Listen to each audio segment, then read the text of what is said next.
तालियों के साथ स्वागत करिए कमाल के एक्टर दिव्येंदु शर्मा और प्रतीक गांधी का।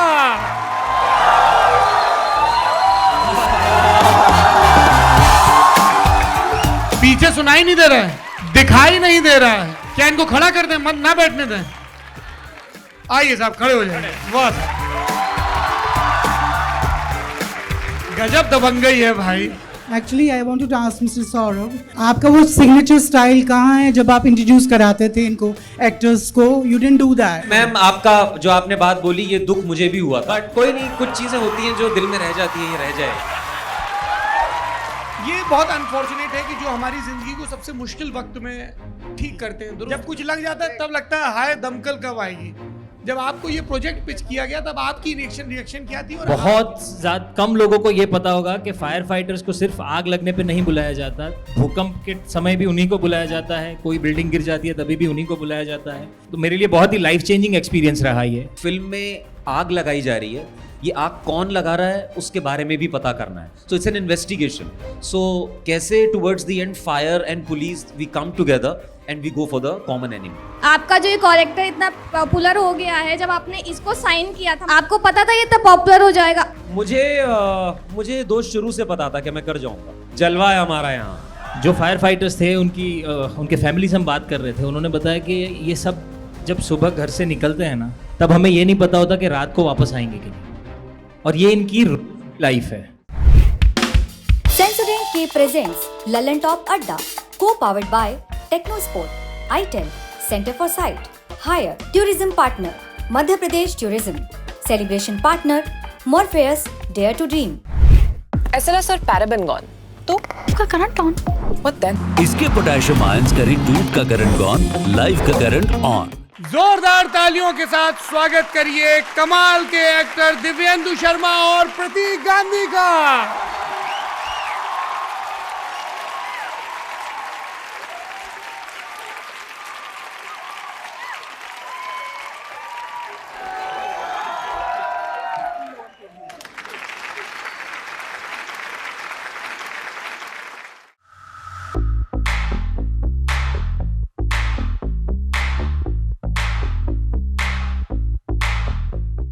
प्रतीक, अग्नि में एक प्रसंग आता है जिसमें एक आदमी आपके किरदार से कह रहा है कि फायर फाइटर्स को कौन याद रखता है, तेरा बेटा पूछता है क्या तेरे को। ये बहुत ही अनफॉर्चुनेट सच्चाई है हमारे समाज की कि जो क्या समस्या है भाई, पीछे सुनाई नहीं दे रहा है, दिखाई नहीं दे रहा है, थोड़ा सा नहीं, एक सेकंड। हाँ, क्या इनको खड़ा कर दें, मत ना बैठने दें। आइए साहब खड़े हो जाइए। वाह साहब गजब दबंगई है भाई। ये बस बस बस तुम लोग हमारी टीम से हो, हल्ला काटोगे पीछे भेज दिए जाओगे और हमारी पगार कटेगी अलग से।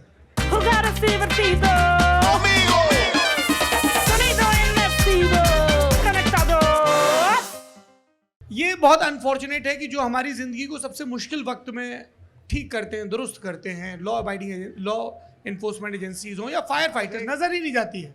जब कुछ लग जाता है तब लगता है हाय दमकल कब आएगी। जब आपको ये प्रोजेक्ट पिच किया गया तब आपकी रिएक्शन क्या थी और आपके अपने एक्सपीरियंस क्या है इस डिपार्टमेंट से जुड़े? सबसे पहले जब मुझे ये इस कहानी के बारे में बताया गया तो मुझे खुद पर बड़ी शर्म आई कि मैं भी इनके बारे में इतना ही लिमिटेड नॉलेज रखता था जितना हम लोगों को आज कह रहे हैं कि लोगों को शायद नहीं पता है इनके बारे में कि ये क्या क्या करते हैं।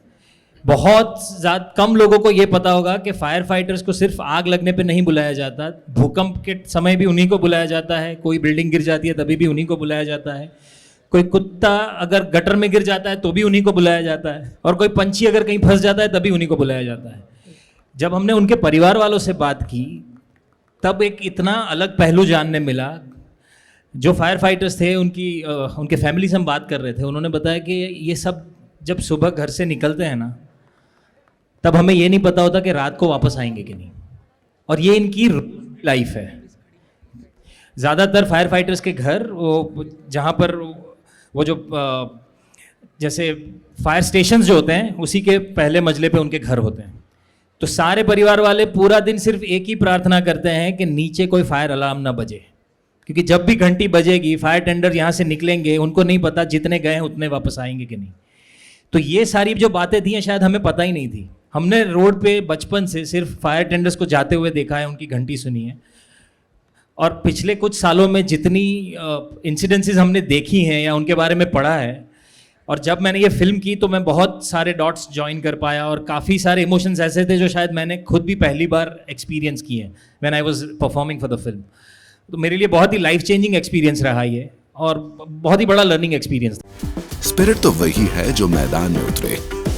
Techno sport, sport your spirit. वो जब घंटी बजती है तो within 60 seconds they have to leave. Within 60 seconds they have to leave. वो कुछ भी कर रहे हो सब छोड़ के within 60 seconds they are suppose to be in the fire tender and they are suppose to leave. और उनके सबके टर्न अराउंड टाइम्स है कि कितना जल्दी पहुंच सकते हैं। और जो हम सब ने ये एक्सपीरियंस किया होगा कि हमारी गाड़ी के आगे अगर कोई गाड़ी 2 सेकंड भी ज़्यादा रुकती है तो हम हॉर्न बजा देते हैं। इनको तो कहीं आग लगी है, कहीं पहुंचना है, किसी और की जान बचानी है, और हम सब ने ऐसे ही गाड़ियां पार्क करी हुई हैं रास्ते पे, ऐसे ही रुके हुए हैं, छोटी गलियों में कुछ भी जाम कर रखा है। तो ये सारी चीज़ें जब हम शूट कर रहे थे तब हमने खुद एक्सपीरियंस की है। जी दिव्येंदु, आपको क्या पिच थी? सर मुझे जब ये स्क्रिप्ट आई तो जैसा प्रतीक ने बोला, हमको हमेशा से ये पता है कि जब हम बात करते हैं आर्मी, मिलिट्री, पुलिस की, दिल में एक बड़ी रिस्पेक्ट होती है। बचपन में कहीं ना कहीं होता है बड़े होके बनना है, मुझे कुछ आर्म फोर्सेस में जाना है। हम कभी भी फायर डिपार्टमेंट को आर्म फोर्सेस का हिस्सा नहीं समझते, जो कि हमारी सोसाइटी का बैकबोन है। जो कि जैसा प्रतीक ने बताया, सिर्फ आग बुझने पे ही नहीं, बिल्डिंग अगर गिरे, अगर एक पक्षी भी पेड़ पे फंस जाए तो उन लोगों को बुलाया जाता है। I play a cop in this film. तो मैं जो सामने वाला जिसको बोलेंगे, जो मतलब तराजू के जो 2 पहलू हो गए, तो मैं दूसरी तरफ हूँ कि पुलिस को कैसे बहुत ज़्यादा शाबाशी मिलती है। उनका काम भी बहुत डिफ़िकल्ट है, वो कोई मना नहीं करता, लेकिन फायर वाले जितनी मेहनत करते हैं वो कहीं ना कहीं एक परछाई में रह जाते हैं, लोगों को उनके बारे में पता नहीं चल पाता। And secondly it's a thriller. तो फिल्म में आग लगाई जा रही है, ये आग कौन लगा रहा है उसके बारे में भी पता करना है। So it's an investigation. So कैसे towards the end fire and police we come together and we go for the common enemy. You said come together, मुझे मडगांव एक्सप्रेस याद आ गई। That was your first collaboration? या एक्चुअली हमने अग्नि पहले shoot करी थी। ये फिल्म हमने पहले शूट की, इसके बाद आई मडगांव बाद में, क्योंकि इसमें बहुत ज़्यादा स्पेशल इफेक्ट्स का काम है, क्योंकि आग इतनी दिखाई गई है, तो मेकिंग में उतना टाइम लगा इसे।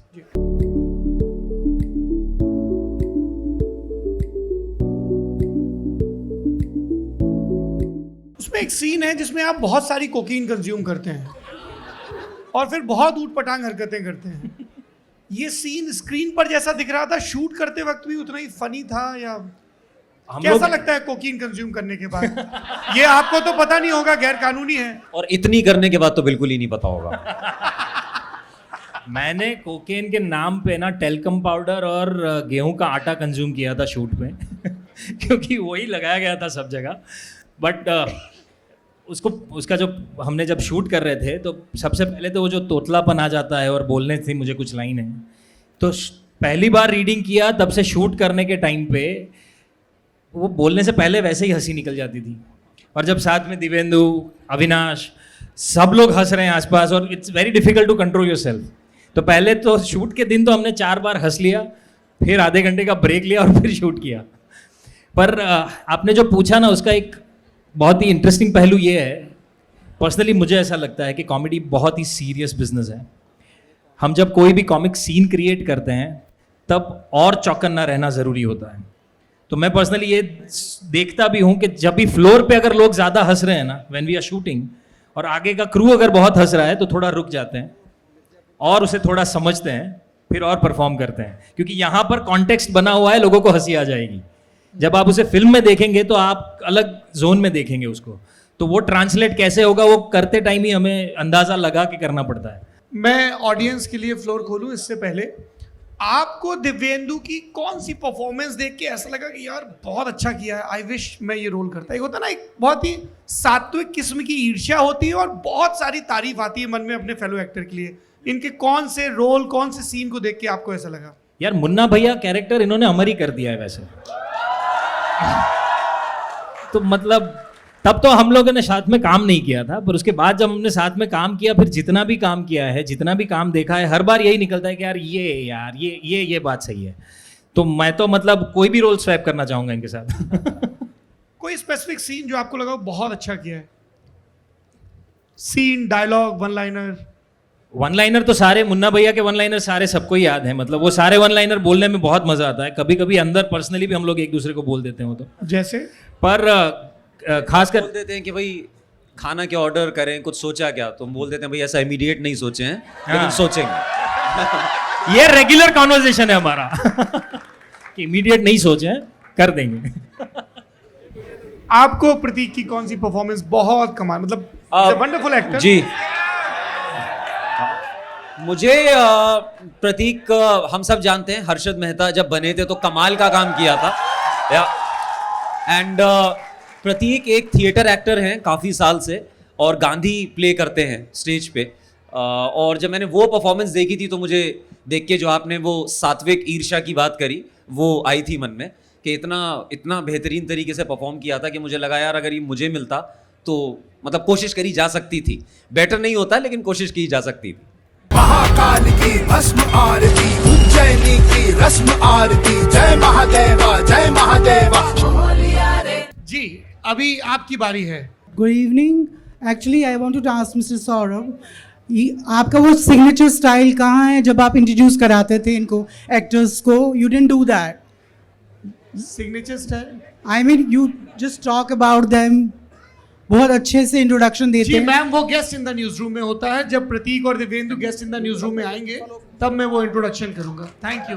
लेकिन मैम आपका जो आपने बात बोली ये दुख मुझे भी हुआ था। मुझे भी लगा था कि अगर 2 लाइन बोल देते तो क्या चला जाता, इतना अच्छा सुंदर बोलते हैं आप। बट कोई नहीं, कुछ चीजें होती हैं जो दिल में रह जाती हैं, ये रह जाएगी। हाय सर, नमस्कार सर, मेरा नाम हर्षित है, मैं लखनऊ से आया हूँ। माइक पास रखिए। मेरा सवाल प्रतीक सर से है। आपने शुरुआत थिएटर से करी, फिर OTT पे आए, फिर अब बड़े पर्दे पे। आपका दिल से सबसे ज्यादा मजा आपको किस में काम करने में आता है? यार हर एक फॉर्मेट की अलग चैलेंज है, तो वो सब में मजा आता है, पर पहला प्यार ही होता है, और वो थिएटर है यार। सिद्धांत, एक क्वेश्चन पूछूंगा, ये जय और वीरू की जोड़ी दिख रही है क्या नेक्स्ट टाइम? जय और वीरू की जोड़ी लग रही है। जी धन्यवाद। ये सवाल नहीं, ये तो कॉम्प्लीमेंट था। देखिए, ये इनका अगला सेशन है, तो एक एक आप लोगों की बहुत फरमाइश है, एक एक डायलॉग सुन लेते हैं। अगर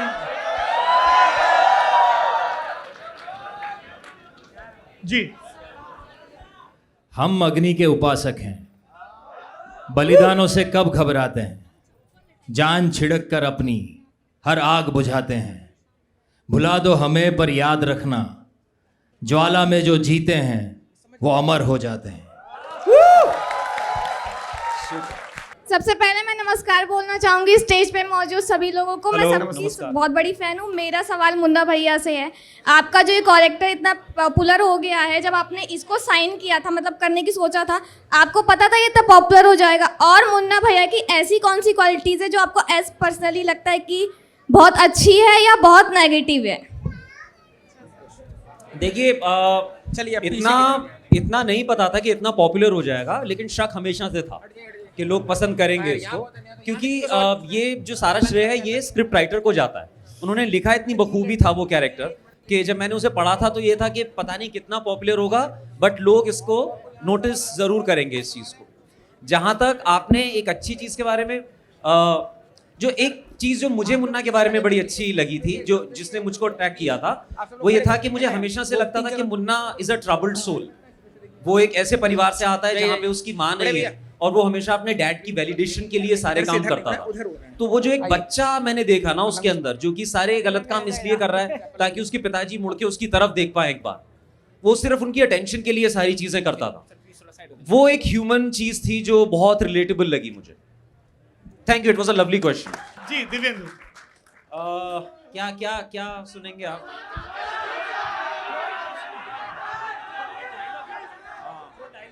कौन सा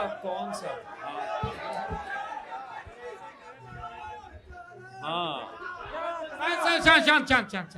अरे मोबाइल फोकस करो, रील बनाओ। हाँ मोनोलॉग नहीं, वो तो वन लाइनर ज्यादा है। हाँ। और सुनो, आज से हम एक नया नियम बना रहे हैं कि जो भी नियम बनाता है वो कभी भी नियम बदल सकता है। और एक बात का ध्यान रखना, अमर हम हैं, तुम नहीं। Thank you. जोरदार तालियां प्रतीक गांधी और देवेंद्र शर्मा के लिए। एंड गाइस, मोर इंपॉर्टेंटली 6 दिसंबर को अग्नि आ रही है ऑन Amazon प्राइम। प्लीज जाके देखिए, अभी तक नहीं देखा है तो ट्रेलर ऑलरेडी आ चुका है, प्लीज देखिए। It's an entertaining film, it's a very important film. या वादा पक्का? Morpheus, the Greek god of dreams, favors the ones who dare to dream. एक ही आखिरी सवाल। हाँ, आप दोनों ने इतने सारे रोल प्ले किए माइक माइक क्लोज। आप दोनों का डेयर टू ड्रीम मोमेंट कौन सा रहा है लाइफ का? आप दोनों Dare लोगों to का dream. Dare to dream moment कौन सा रहा है जब आपको लगा कि I have to make it big? अच्छा, डियर टू ड्रीम मोमेंट जो था वो तो मेरे लिए वो था कि जब स्कैम रिलीज हुई और उसके दूसरे तीसरे दिन बाद मैं सब्जी लेने नहीं जा पाया यार। मतलब मैं नीचे उतरा और मुझे लगा कि ये सब्जी वाले के लिए दौड़ रहे हैं, बिकॉज लोग दौड़ के मेरे पास आए और सब्जी वाला भी देख रहा था। कल तक तो मेरे साथ आलू का भाव कर रहा था, आज इसको हो क्या गया है। तो मतलब हाँ, वो that was very dear to dream moment actually. मुझे दोस्त शुरू से पता था कि मैं कर जाऊंगा, बस टाइम की बात थी कब होना है। थैंक यू, जलवा है हमारा यहाँ।